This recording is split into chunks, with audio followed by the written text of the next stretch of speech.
11장 28절에서 20절까지 말씀 통해서 환난 날의 성도의 자세, 이러한 제목으로 은혜를 나누고자 합니다. 또는 재난의 때의 성도의 자세, 이렇게 해도 무방하겠습니다.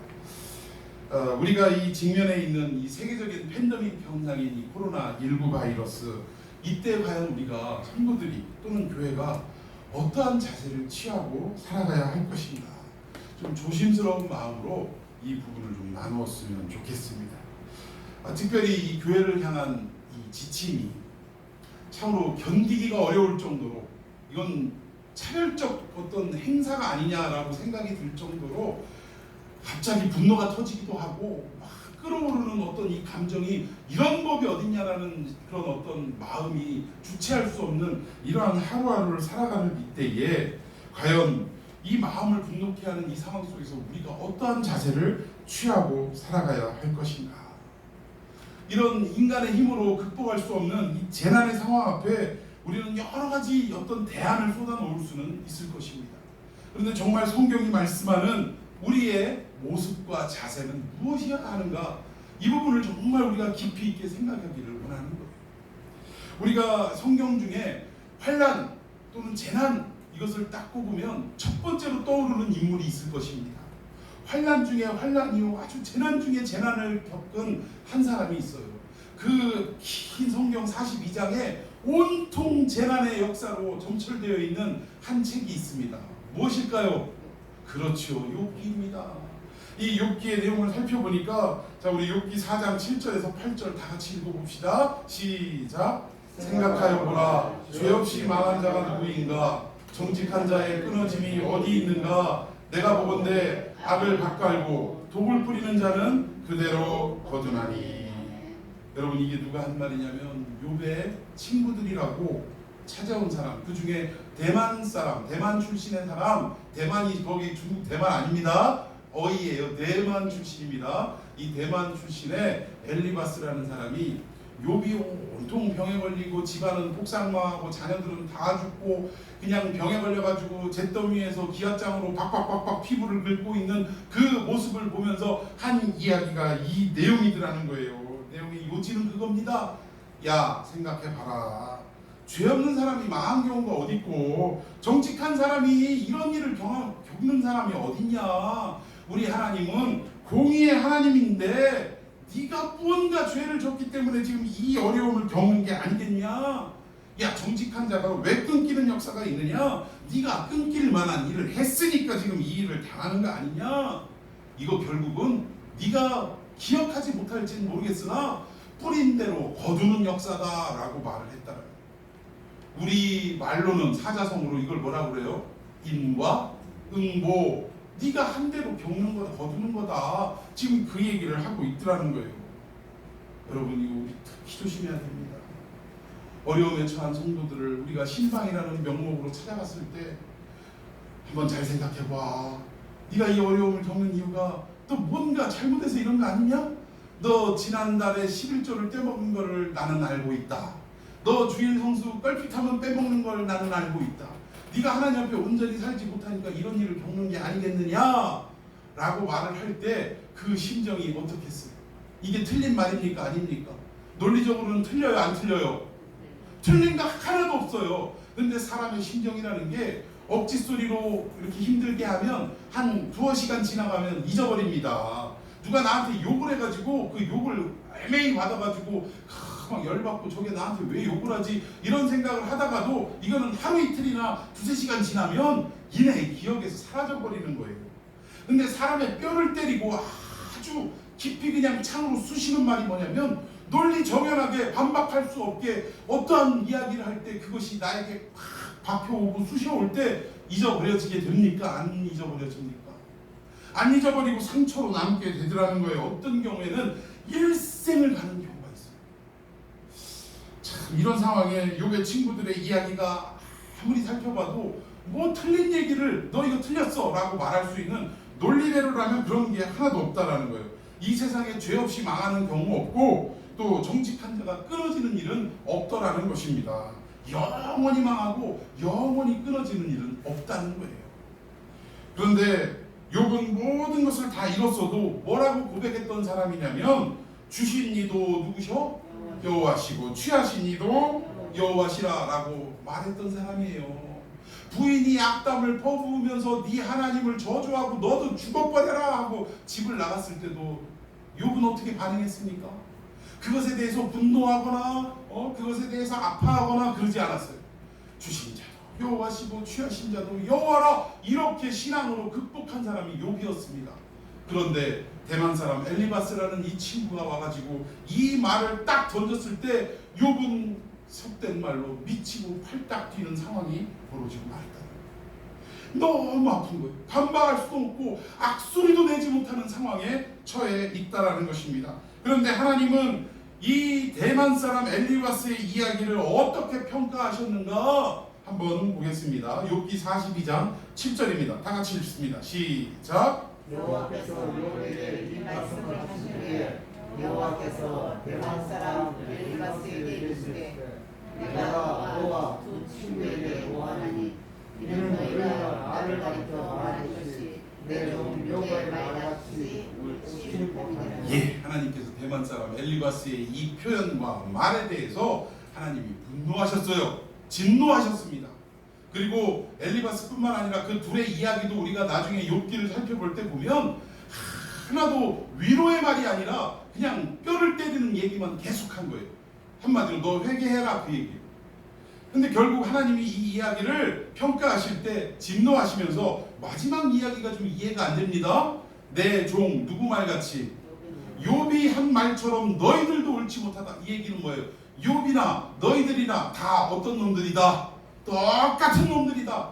어떻게 말을 나의 의미와 나의 계획과 나의 섭리는 전혀 생각하지 않고 니들 뱉고 싶은 말을 막 내뱉느냐?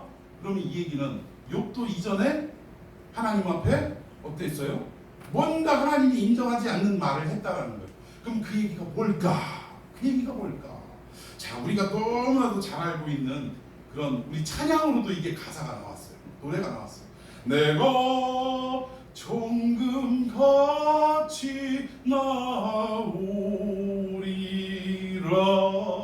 할렐루야. 우리가 고난의 때 환난의 때 이 노래 불러요 안 불러요? 불러요. 무엇을 근거로? 욥이한 고백을 근거로. 그런데 과연 원어로 볼 때 이게 그런 내용이냐 이거예요. 그러니까 우리는 우리 식대로 해석을 하고 이미 막 찬양으로 만들어져 가지고 잘못 곡해돼 가지고 사람들한테 이해가 되고 있다는 거예요. 자, 우리 그 내용 한번 봅시다. 욥기 23장 10절입니다. 시작. 그러나 내가 가는 길을 그가 아시나니 그가 나를 단련하신 후에는 내가 순금같이 되어 나오리라. 우리 이전 성경에는 순금이 아니라 뭐예요? 청금같이 되어 나오리라. 여러분 힘이 됩니까 안 됩니까? 우리가 고통 가운데 빠져 있으면 내가 지금은 어려운 연단의 시기이지만 이 시기를 거치게 하시고 마침내 나를 무엇으로 만들겠다는 거예요? 정금으로 순금으로 만드신다라고 해갖고 우리는 이 말끝에 항상 뭘 붙여요? 할렐루야 하면서 붙인다. 근데 여러분 이 말이 원어로 해석해 보면 이 세번역 성경이 히브리어 원어하고 상당히 이게 유사하게 해석을 했습니다. 한번 읽어봅시다. 시작. 하나님은 내가 발 한번 옮기는 것을 다 알고 계실 터이니 나를 시험해 보시면 내게 흠이 없다는 것을 아실 수 있으련만. 이 뭔 얘기예요? 하나님은 모든 걸 다 아시고 내가 발 한 발자국 움직이는 것까지 다 보고 알고 계시는데 털어서 먼지 안 나는 놈은 세상에 없지만 나는 털어서 먼지가 난다 안 난다? 먼지 안 나는 인간임을 하나님이 다 아실 수 있을 텐데 여러분 이게 지금 믿음의 고백입니까?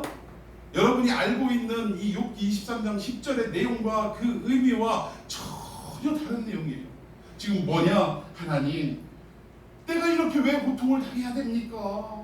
내 일생을 돌이켜볼 때 나는 털어서 먼지 하나도 안 나는 인생이라는 걸 하나님 아십니까? 모르십니까? 아시지 않습니까? 그런데 왜 나에게 이런 고통을 주십니까? 여러분 이게 위대한 신앙 고백입니까? 우리가 알고 있는 내용과는 전혀 다른 고백이 아니라 지금 투정 부리고 지금 뭐예요? 원망 불평하고 있는 내용이 이 10절의 내용입니다. 하나님 털어서 먼지 안 나는 나를 왜 나한테 왜 이러세요? 도대체 왜 이러시는 겁니까? 지금 이 얘기가 10절의 고백이라는 것입니다.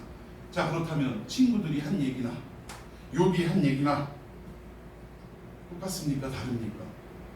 도토리 기적이에요. 그 밥에 그 나물이고. 그러니까 하나님이 아까 42장에 말씀한 대로 이 친구들에 대해 진노하시면서 너 어째 그렇게 욥하고 하는 얘기가 똑같냐, 지금 그 얘기를 하시는 거예요.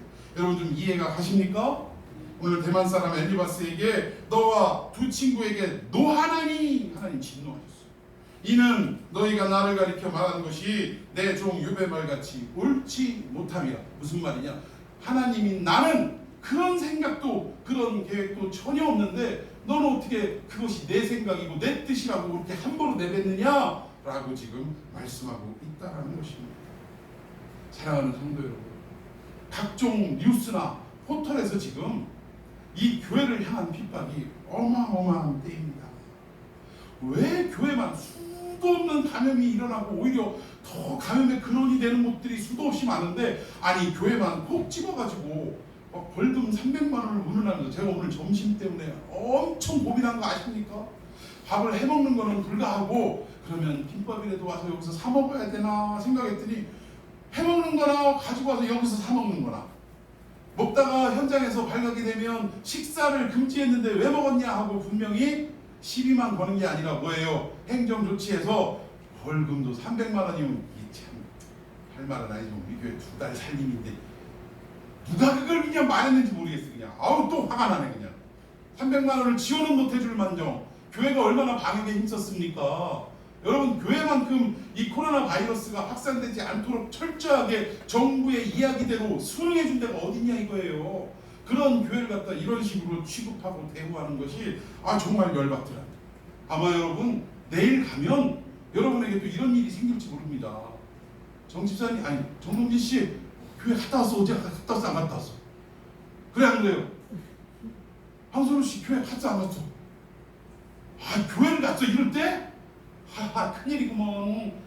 아주 교회인으로서 교회에 온 것이 무슨 마치 국가에 대한 반역을 일으킨 것 마냥 고개를 들 수 없는 이런 시대로 만들어버린 게 지금의 상황입니다. 너무나 여러분들이 교회에 나오기가 심적으로 얼마나 힘들었겠냐는 거예요. 얼굴들 보니까 안 힘든 것 같아서 다행이에요. 여러분들 믿음 가지고 그냥 당당하게 나오신 것 같아서 너무나 감사를 드립니다. 근데 전체적인 이 시대가 이렇다라는 거예요. 그래서 지금부터 우리가 과연 예수 믿는 사람들이 이 뉴스를 접할 때마다, 코로나 바이러스에 대한 상황을 접할 때마다 먼저 우리들을 좀 돌이켜보자 이거예요. 우리가 어떤 반응을 일으켰는지를 먼저 한번 생각해보고, 과연 대만 사람 엘리바스처럼 야 네가 죄를 졌으니까 이 모양 요 꼴이지라고 말했던 우리들의 모습은 아니었는가 다시 한번 살펴보자는 것입니다. 여러분, 코로나 바이러스가 올 1월에 이 우한 지역에서 발생했습니다. 그래서 그 지역에 이 환자들이 생기면서 막 이 중국이 마치 이 어떤 엄청난 사건이 벌어진 것처럼 온 세계가 지금 대서특필하고 보도를 했어요. 그때 우리 그리스도인들 안에서는 어떤 일들이 일어났냐, 특별히 한국교회 안에서 어떤 일들이 일어났냐면, 이 유튜브나 이런 것을 통해서 동영상이 떠돌기 시작했어요. 어떤 동영상? 그 우한이라는 지역에서 우리 그리스도인들의 표상이고 또 우리 기독교인들의 어떻게 보면 심벌인 이 십자가를 갖다가 불태우고, 이것들이 교회를 대대적으로 또 믿는 성도들을 대대적으로 핍박하고 압박하는 그러한 동영상들이 여기저기 떠돌아 다녔다는 것입니다. 그래서 우리 믿는 사람들 가운데 이 동영상을 통해서 뭐라고 얘기했냐? 허허, 저것들 저거 기독교를 그렇게 핍박하고 예수님 핍박하고 또 성도들을 그렇게 핍박하더니 이건 결국 뭐예요? 핍박에 대한 하나님의 심판이다, 저주다라고 얘기했단 말이에요. 이 공산당들의 하나님의 진노다라고 이야기를 했다는 거예요. 저는 이게 틀렸다고는 생각하지 않습니다. 그러나 좀 더 이야기를 깊이 있게 들어보면서 과연 우리 그리스도인들이, 물론 마음은 가질 수 있고 얼마든지 공감할 수 있는 내용이에요. 핍박을 했으니까 하나님 앞에 진노도 당했겠죠. 그런데 조금 더 이 세월이 지나가면서 어떠한 반응으로 번져가는지 또 한번 살펴봅시다. 2월 달에 이 신천지라는 이 사이비 인간들을 통해서 대구 지역에서 집회를 열고 결국 대구 지역이 어떻게 됐습니까? 신천지를 원인으로 해서 확산이 돼버렸어요. 이때 우리 그리스도인들 뭐라고 얘기했죠? 저놈의 신천지 저거 못된 짓만 골라서 하더니 결국 하나님이 뭘 하시는 거예요? 신천지를 아주 그냥 뿌리 뽑으시려고 하는 하나님의 준엄한 심판이구나. 우리 다 했어요, 안 했어요? 저도 했어요. 저도 했어요, 안 했어요? 근데 이게 틀리다는 얘기는 아닙니다. 공감은 가는 얘기예요. 그런데 우리 그리스도인들이 과연 이렇게 동참해서 과연 이렇게 겉으로 드러냈어야 하는가를 점점 생각해 보는 거예요. 자, 1월달, 2월달 우리 기독교인들이 반응이 이랬습니다. 좀 더 지나가 봅시다. 어느 정도 잠잠해지는 듯 하다가 드디어 5월달에 저 이태원에 게이 클럽에서 이 일이 확산되면서 지금까지 지금 잡히지 않는 거예요. 그럼 사실은 2차 감염의 원인은 어디였어요? 교회가 아니라 게이 클럽이에요. 게이 클럽. 근데 왜 자꾸 교회만 이러냐고. 진짜 미치겠어. 아무튼 이 게이 클럽으로서 확산이 되면서 또 우리 성도들은 뭐라고 얘기했습니까? 하나님이 동성애에 대해서 용납하지 않는 이 준엄한 심판이다 했어요, 안 했어요? 저도 했어요. 저도. 근데 어떻게 됐습니까? 6월달 돼서 지난달 돼서 어디에 확산되기 시작했어요? 교회도 참 안타까운 것이 우리 합동 측 교회에서 몇 개가 시작이 됐어요. 그러면 뭐라고 얘기할래요? 이번에는 우한의 공산당들 핍박해가지고 하나님이 심판한다고 했고, 신천지를 못된 것들 심판한다고 했고, 게이들, 이 동성애들 심판한다고 했고, 근데 지금 교회에서 나타났네요. 이제 우리 합동 측을 하나님이 심판하시는 걸까요? 그리고 우리 합동 측 말고도 지금 몇몇 교단들도 퍼지기 시작하는데, 그러면 한국 기독교를 하나님이 저주하시는 걸까요? 여러분 좀 더 확산해 볼까요? 만약 있어서는 안 되겠지만 여러분들 가정에 누군가 또는 여러분이 원치 않게, 왜냐하면 이게 알 수 없이 감염되는 거니까 원치 않게 여러분들에게 이 코로나 바이러스가 감염이 된다면, 그럼 여러분들은 스스로 뭐라고 생각하시겠어요? 하나님이 나를 심판하시는구나, 우리 가정을 심판하시는구나 라고 말씀하시겠습니까? 여러분, 제가 이걸 놓고 조심스럽게 말씀드리는 거지만 전혀 틀렸다는 얘기는 아니에요. 공산당이나 신천지나 게이들이나 전혀 틀렸다는 얘기는 아니에요. 그런데 이것을 우리가 대서특필하듯이 막 유튜브에다가 여기저기 영상을 올리면서 막 큰 소리로 떠들면서 표현을 막 할 수 있는 그런 이야기냐? 우리가 그냥 묵상할 내용이라는 거예요. 이 부분은 하나님의 심판이 임하는 것은 아닌가, 이렇게 표현하지 않고 묵상으로 하면서 오히려 저 중국을 위하여 어떻게 해야 돼요? 우리는 선교적 마인드를 가지고 어떻게 합니까? 기도해야 하는 거 아닙니까? 이런 부분에 대해서 정말 우리가 다시 한번 생각해야 될 때가 아니냐라는 이러한 마음이 들어서 오늘 말씀을 준비했어요. 그래서 이런 어려운 때에 과연 이 재난 앞에서 우리 교회는, 우리 성도들은 어떻게 해야 되느냐? 첫 번째, 좀 지나친 해석은 하지 말자라는 거예요. 너무 지나치다라는 거예요. 그런 부분까지. 그래서 우리가 지나친 해석은 좀 피하고 자꾸 이유를 캐는데 초점을 맞추지 말고, 왜 그랬을까? 저것들 왜 그랬지? 여기에 초점을 맞추지 말고 그냥 그러면 만약에 그런 논리를 하면 지금 제일 많이 퍼져 있는 나라가 어디입니까? 미국, 이탈리아, 또 스페인. 그럼 이 나라들은 어떻게 보면 기독교 국가라고 해도 과언이 아닌데, 그러면 이 나라는 하나님이 지금 심판 내리고 저주 내린 나라네요. 그러니까 우리가 너무 거기에 의미를 심하게 부여하고 이러지 말자라는 거예요. 첫 번째로는. 자, 두 번째, 우리가 뭘 해야 되느냐? 만약에 첫 번째처럼 의미를 부여하고 자꾸 이러면 여기에서 살아남을 사람 있어요, 없어요? 없어요. 코로나 바이러스뿐만 아니라 어떤 질병에 걸렸다 할지라도, 특히 저 같은 경우 아까 우리 집사님 기도해 주셔서 참 위로가 되고 힘이 됐는데, 육체에 가시가 있어요. 이걸 갖다가 야, 저 목사 저거 뭔 놈의 죄를 저렇게 져가지고 육체에 가시가 걸렸나? 이러면 살아남을 사람이 있습니까, 없습니까? 다 죽는 거야. 다 죽는 거. 다 심판이고 다 저주라는 거. 그러니까 우리가 너무 거기다 의미 부여를 하지 말자. 자, 두 번째. 첫 번째 좀 더 합시다. 자, 28절 우리 본문 한번 읽어봅니다. 자, 28절 시작. 그 중에 아가보라 하는 한 사람이 일어나 성령으로 말하되 천하에 큰 흉년이 되리라 하더니 글라우디 때에 그렇게 되니라. 자, 이 말이 무슨 말이냐면, 그 초대교회 당시에도 아직 선지자들이 존재하고 있었어요. 왜? 성경이 완성된 때가 아직은 아니기 때문에 하나님이 특별한 어떤 직통 계시를 통해 교회들에게 말씀하시는 역사가 있었다라는 것입니다. 그런데 이 선지자 아가보라는 사람에게 하나님의 성령이 임해서 예언을 했는데 어떤 예언이냐? 천하에 큰 흉년이 들 것이다 라는 예언을 했다라는 거예요. 그런데 그 예언대로 어떻게 됐냐? 로마 황제인 글라우디오 때에 온 천하에 흉년이 정말로 들었다는 거예요. 그 얘기를 하는 것입니다. 자, 29절 시작. 제자들이 각각 그 힘대로 유대에 사는 형제들에게 부조를 보내고 자, 여기 부조를 보내기로 작정했다 했는데 부조가 뭐예요? 우리야 저 상가집에서도 부조하고 또 예식장에도 부조하고 하는데 그런 의미보다는 여기서는 구제헌금을 이야기하는 겁니다. 구제헌금을 부조라고 이야기를 했어요. 자, 30절 시작. 이를 진행하여 바나바와 사울의 손으로 장로들에게 보내니라. 네, 작정하고 실행을 했다 이겁니다. 구제 헌금을 보내기로 작정할 뿐만 아니라 헌금을 모아서 사도 바울을 통해서 헌금도 보냈다라는 거예요.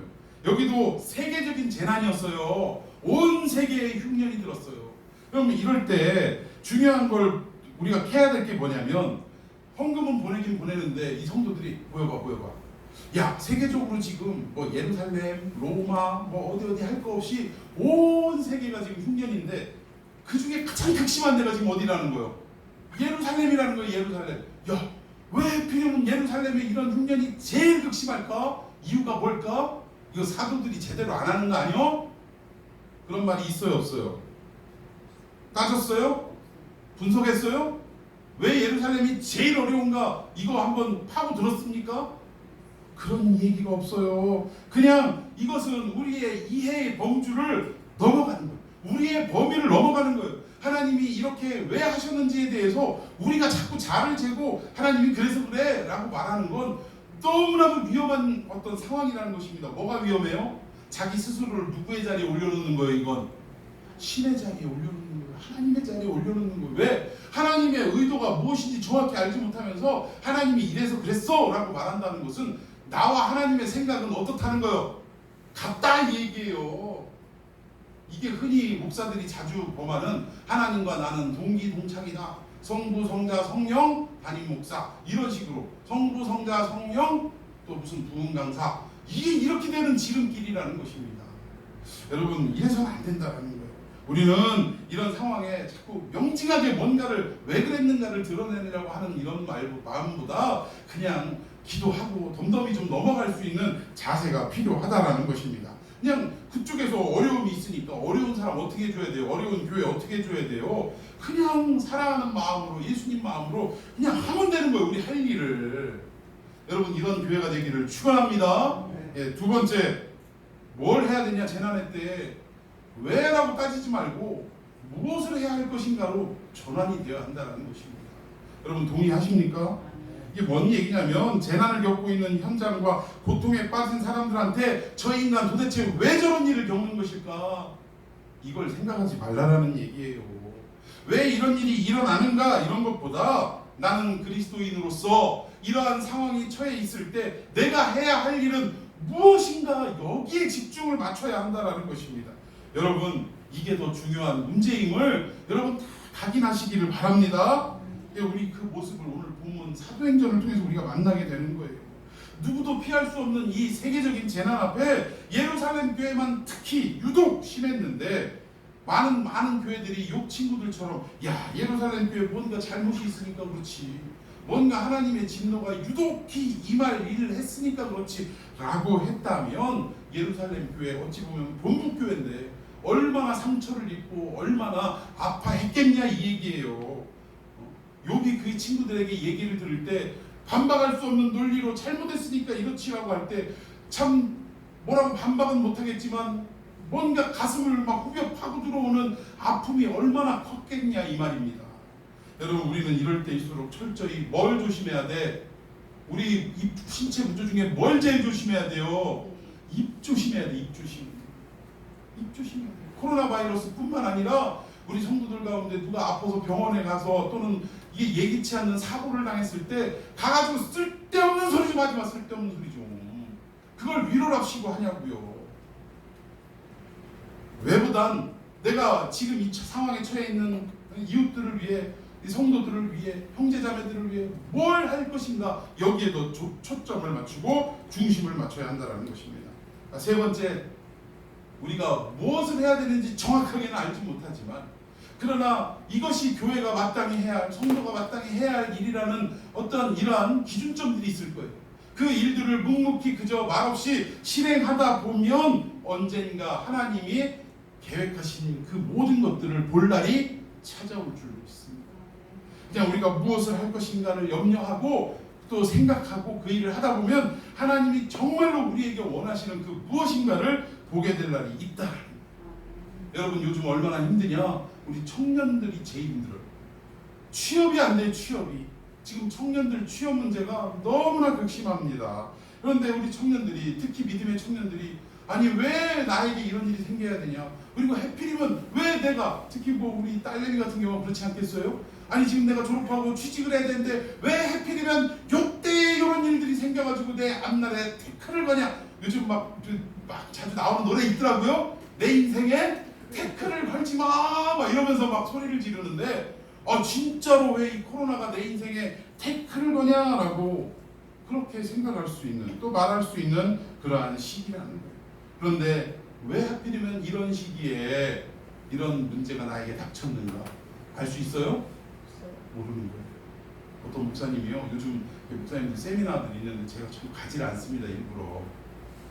뭐냐면 코로나 이후에 이 교회가 어떻게 해야 할 것인가, 무엇을 해야 할 것인가, 뭐 이런 세미나로 이렇게 자꾸 오라고 막 문자가 오고 그러는데, 그래서 거기 갔다 오셨나 봐요, 어떤 목사님이. 저보고 그러더라고요. 코로나 이후에 이 교회의 전향이 어떻게 될 것 같습니까? 뭐라고 했을 것 같아요? 몰라, 나도! 내가 그걸 어떻게 알아? 내 앞날도 모르는데. 참 희한하더라고요, 사람들. 그냥 내가 할 일이 무엇인지를 묵묵히 해나가다 보면 코로나 이후에 하나님이 이 교회를 어떻게 역사하시고 이끌어 가실까는 자연스럽게, 이경구가 옛날에 그랬잖아요. 자연스럽게 알게 되더라는 거예요. 믿습니까? 너무 그러지 말자고요, 우리가. 응? 그리고 사도행전 전체적으로 우리가 이렇게 살펴보다 보면 한 가지 원리가 이렇게 흐르는 것을 발견하게 됩니다. 이게 뭐냐면, 사도들이 가는 곳마다 자기가 계획하고 자기가 이곳으로 가야겠다라고 해서 일부러 찾아가는 곳이 있어요, 없어요? 없어요. 여기서 복음 전하다가 결국 핍박받고 방해받아가지고 쫓겨다니고 도망다니고 하다가 흘러 그곳에 딱 갔는데, 희한하게도 그곳에서 복음을 영접하고 교회를 세우는 역사가 일어나는, 이건 사도들의 의도와 계획이 아니라 다 하나님의 예정과 섭리 가운데 이 일들이 이루어졌다라는 것입니다. 동의하십니까?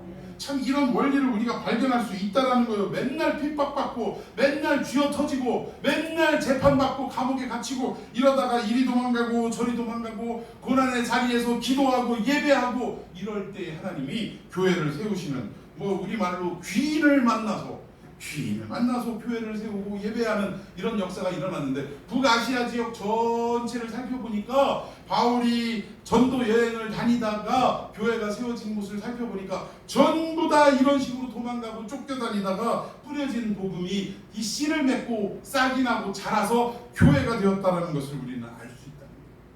오늘 우리는 코로나가 왜 우리에게 이렇게 벌어지는지 알지 못하지만, 그러나 이리 쫓기고 저리 도망다니고 이리 핍박받고 저리 구박받고 하면서 하다가 보면 그래도 묵묵히 하나님 명하신 복음 전하는 일 사도들이 했듯이 우리가 해야 할 일을 묵묵히 하다 보면, 그러면 어때요? 하나님의 계획과 하나님의 섭리가 무엇이었는지를 알 때가 있다 없다? 반드시 있다. 여러분 믿으십니까? 그래서 우리는 끝까지 해야 되는 거예요. 시편 119편 105편에 제가 너무나 좋아하는 말씀이 있어요. 주의 길은 내 발의 등이요 내 길의 빛이니이다.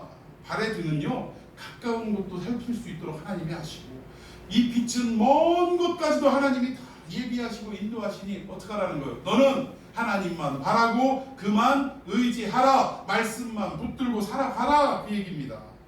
그리고 135절에 보면, 119편 135절에 보면, 주의 얼굴을 주의 종에서 비추시고 주의 율례로 나를 가르치소서.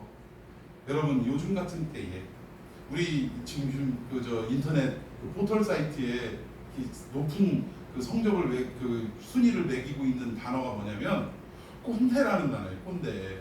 그리고 이 꼰대가 제가 여러 번 말씀드렸지만 제일 많이 하는 얘기가 뭐라고요? 제일 좋아하는 커피가 무슨 커피? 라떼.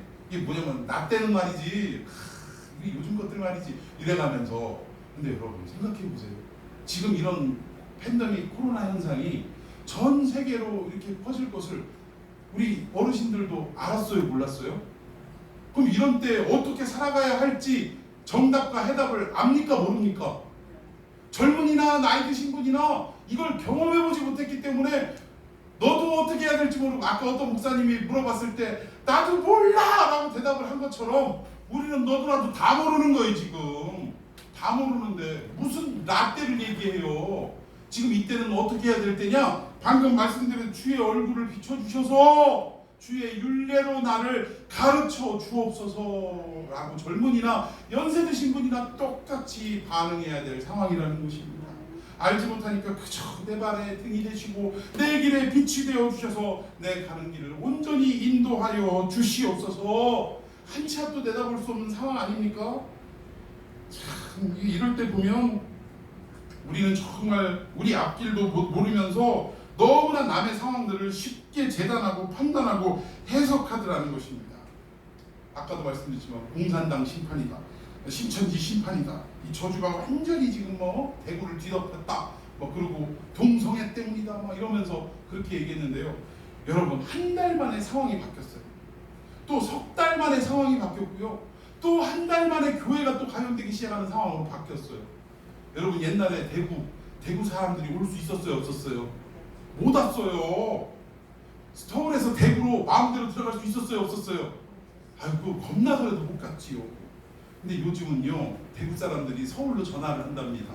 뭐라고 전화를 해요? 야야 서울 개안나 여는 깨끗하다 이런데요. 상황이 바뀌어버린 거예요. 이 상황이 바뀌는 것을 우리는 그냥 심판이다 저주다 하고 막 재단을 하고 말았다라는 것입니다. 그럼 이때는 왜라는 질문보다 이웃과 무엇을 해야 할 것인가를 잘 생각해야 될 때라는 거예요. 마지막 네 번째, 세상을 향한 애통을 회복해야 될 줄로 믿습니다. 욕하고 저주할 거 아니라, 아까도 제가 화가 나가지고 아침부터 이런 놈들이 다 있냐고, 무슨 이게 행정이냐고 막 이러면서 생각해보니까 막 열이 나는 거예요. 오늘 가서 찬양하고 통성으로 기도하고 이래야 되는데 밥 먹는 것까지는 내가 양보한다. 그런데 아니 예배를 찬송 빠지고 기도 빠지고 이러면 뭐 하라는 얘기예요 지금? 뭐 하라는 얘기요? 왜 자기들이 예배를 이런 형태로 하라고? 아니 자기들이 무슨 예전 하는 사람들이에요? 참 기가 막혀가지고 그냥 생각할수록 화가 나가지고 아침에 괜히 막 준비하고 있는 애들 엄마한테 열받네 막 이러면서 막 얘기하니까 놀래가지고 왜 막 이러는데, 아니 무슨 지들이 뭔데 예배를 이렇게 드려라 저렇게 드려라 하고 있냐고 생각해보니까 화가 난다고. 여러분 그러나 화가 나지만 우리가 세상을 향한 애통을 회복해야 될 때라는 거예요. 여러분 전에도 몇 주 전에도 제가 말씀드렸지만 베세다 들판에서 말씀 듣다가 밥을 못 먹고 어떻게 해야 될지 모르는 상황 속에 너희들이 저 먹을 것을 주어라 하는 예수님의 심정이 어땠다고요? 저들을 불쌍히 여기사, 저들을 민망히 여기사. 이게 어느 정도의 통증이라고 말씀드렸냐면 창자가 끊어지는 듯한 통증이라고 말씀드렸죠. 성도들을 향해 그 벳세다의 말씀 듣기 위해 몰려들은 백성들을 향한 예수님의 마음은 창자가 끊어지는 듯한 애통을 가지셨다는 거예요. 여러분 지금 우리가 해야 될 것은 청년들의 실업 문제, 경제적 빈곤이 정말 힘들어요. 질병 자체보다 지금 이게 더 큰 상황입니다. 그래서 너도 나도 막 허덕이고 힘들어하고, 심지어는요 이 코로나 사태가 끝나면 우리 교회처럼 삼각교회들, 개척교회들 60%가 문을 닫을 거라고 전망하는 이야기도 있습니다. 참 이런 때에 저는 뭐라고 얘기하고 싶으냐면 웃기고 있네라고 말하고 싶어요. 우리 기독교가, 교회가 설립된 지 지금 2000년이 넘었습니다. 2000년 역사 가운데 수도 없는 핍박과 박해와 사람들이 순교를 당하는, 그것도 잔인한 방법으로 순교를 당하는 이 수많은 과정을 거치면서 아마 다른 종교들 같으면 벌써 씨가 말라도 씨가 몇 번은 말랐을 거예요. 아마 이 기독교라는 자취조차가 없어졌을 그러한 상황을 우리는 여러 번 겪었습니다. 그럼에도 불구하고 우리 기독교가 없어졌습니까? 그렇지 않다. 왜 그랬을까요? 하나님의 철저한 은혜요 섭리인 반면에 또 하나 뭐요? 예수님이 가졌던 그 애통의 마음을 기독교인들이 그 순교를 당하는 상황 속에서도 가지고 있었다는 것입니다. 자기를 그 굶주린 짐승 앞에 내던질 때 사람들은 구경하자고 원형 경기장에서 박수치고 낄낄거리고 술 마시면서 구경하는 그들을 오히려 어떻게 했어요? 예수님처럼 스데반처럼 하나님 저들은 저들의 죄를 알지 못하나이다. 속히 하나님의 뜻을 알게 하여 주옵소서 하고 그 공포스러운 죽음 앞에서도 환한 빛을 띠고 죽어갔다라는 거예요. 여러분 세상을 향한 이런 애통을 끝까지 가지고 있었기 때문에 기독교는 결코 망하지 않았다는 것입니다. 오늘 이 시대의 팬데믹 현상으로부터 이 어려운 상황 속에서 우리는 애통의 마음을 예수님의 그 마음을 우리는 반드시 지켜내야 할 줄로 믿습니다. 우리를 욕하고 핍박한다 할지라도 오히려 그들을 향해 기도할 수 있는 우리들이 되어야 하고 하나님 내가 저들을 향해 무엇을 하리이까? 라고 기도할 수 있는 하나님 앞에 여쭐 수 있는 저와 여러분이 되기를 예수님의 이름으로 축원해 드리겠습니다. 여러분 로마 시대 로마가 철권 통치를 할 때에 하루에 이 세계적인 전염병으로 이게 그때는 의술이 발달하지 않아서 역사가들의 기록이 이게 무슨 병이라고까지도 얘기가 없어요. 그러나 전염병이었습니다. 하루에 5천여 명이 죽어나갔대요. 여러분 지금 우리 코로나로 그렇게 죽습니까? 안 그래요. 죽는 사람 별로 없고 감염 환자만 몇십 명씩 되고 그래요. 그런데 이때는 죽어나가는 상황이 하루에 5천 명이 넘게 죽어나갔다는 거예요. 그런데 이 지구촌 5분의 1이 결국 이 병으로 죽어나갔다는 것입니다. 20%가. 오늘날로 따지면 70억 인구의 20%면 이 병 한 가지로 14억이 죽어나갔다고. 그러면 중국 사람들 다 죽었다고 하면 딱 맞네. 예, 그 정도의 어떤 피해가 있었다라는 것입니다. 그렇다고 제가 중국 사람 다 죽으라는 얘기 아니에요. 오해하지 마세요. 예, 그런 상황이 몇 년 동안 이루어졌냐면 13년 동안을 이어져 왔어요. 지금 우리 코로나 1년 됐습니까? 이제 7개월도 채 안 됐어요. 13년을 이렇게 5천 명이 죽어나가는 상황을 매일같이 경험을 했다라는 것입니다. 사람들의 삶이 얼마나 고통스럽고 피폐해졌겠어요. 그런데 100년이 지난 후에 어떤 일이 일어났냐? 이렇게 전 세계가 전염병으로 죽어나가고 고통 속에 오늘 이 코로나 때문에도 사람들의 무슨 패턴이 달라지고 살아가는 어떤 삶의 가치관이 달라지네 뭐 이런 얘기를 하고 있는데 이 13년을 이렇게 살아왔을 때 어땠겠냐는 생각을 한번 해보십시오. 그런데 100년이 지나고 난 뒤에 어떤 일이 있었냐면 이 로마가 기독교를 국교로 인정하는 역사가 일어났다는 거예요. 그 엄청난 이 전염병이 끝나고 나서 100년이 딱 지난 그때에 국교로 인정하는 선포하는 놀라운 은혜의 역사가 있었다라는 것입니다. 그런데 이게 어떻게 가능했냐? 이 기독교의 최고 부흥을 맞이했던 때가 로마 시대인데 과연 이 일이 어떻게 가능했냐라고 한 역사학자가 이렇게 평가를 한 내용이 있습니다. 이 역사학자이면서 당시에 이제 사도들의 때가 끝나고 이제 몇백 년이 지나면서 교부들의 시대가 찾아옵니다. 오늘날로 말하면 신부들 뭐 이런 거예요. 근데 이 교부 그때는 뭐 우리 개신교가 없었으니까 교회가 하나였으니까 오늘날로 말하면 목사 정도 되겠죠. 이 교부인 디오니시우스라는 사람이 글을 뭐라고 썼냐면 그 대유행병을 통해 제일 충격을 받았던 사람들이 비기독교인들이었다. 무슨 말이냐? 똑같이 힘들어요. 똑같이 죽어나가고 똑같이 질병에 감염되고 똑같이 막 정말 애통하고 슬퍼해야 될 상황 속에 있었다라는 거예요. 그런데 비기독교인들이 충격을 받은 것은 자기들도 똑같이 아파하고 똑같이 힘들고 똑같이 공포 가운데 있는데 오히려 그 사람들은 고통당하는 이웃들을 향해 헌신하고 봉사하고 애통의 마음을 가지고 사랑을 나누었다라는 것입니다. 여러분 지금 교회가 점점 숫자가 줄어들고 있습니다. 교회 수도 줄어들고 있습니다. 여러분 이런 상황에 코로나라는 이 못된 질병까지 침투해서 온 교회를 지금 힘들게 하고 있어요. 여러분 이때 우리가 해야 할 일이 무엇이겠습니까?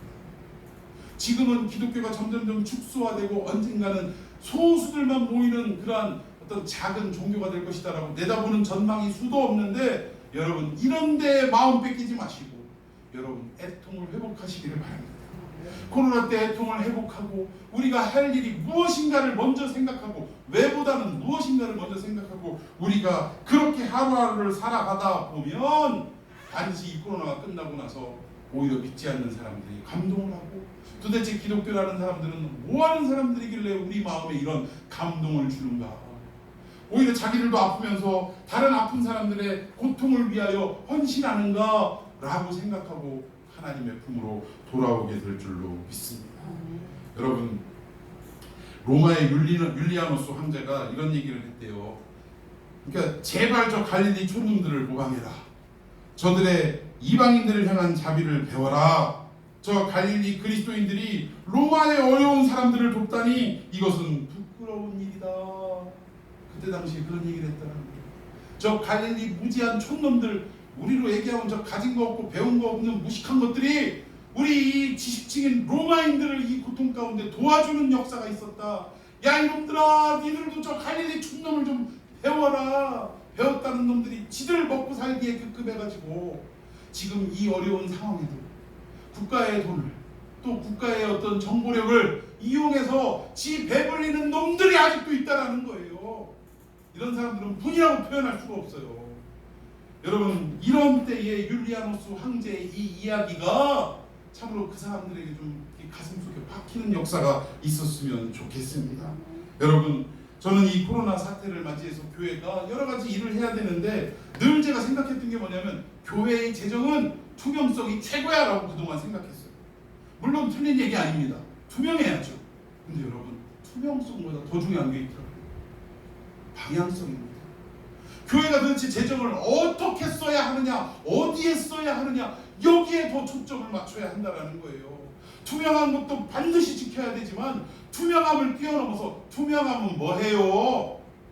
어떤 교회 보니까 장로님이 저 성가대에 배정된 재정 가지고 성가대 이제 담당 장로님인데 회식을 딱 시켜주는 것까지는 좋아요. 고생하니까.